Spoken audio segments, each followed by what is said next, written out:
Use your time wisely. For what is your life? It is even a vapor, that appeareth for a little time, and then vanisheth away.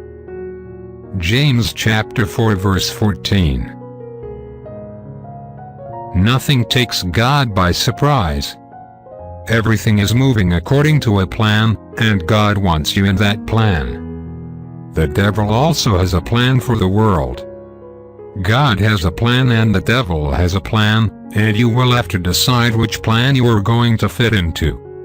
Scripture says that God allows us 70 years and some beyond.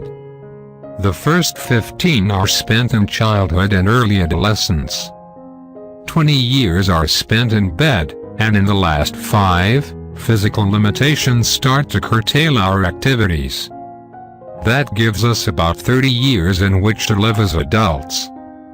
We take time out for eating, and for figuring our taxes, and we are down to perhaps 15 years. Now suppose we spend 7 of those years watching television. That cuts us down to 7 or 8 years. Our time is short. The time we can invest for God, in creative things, in reaching our fellow men for Christ, is short. Prayer for the day. Each hour of every day that is left of this earthly life, I would spend serving you, Lord Jesus. Forgive the time spent so often in needless endeavor.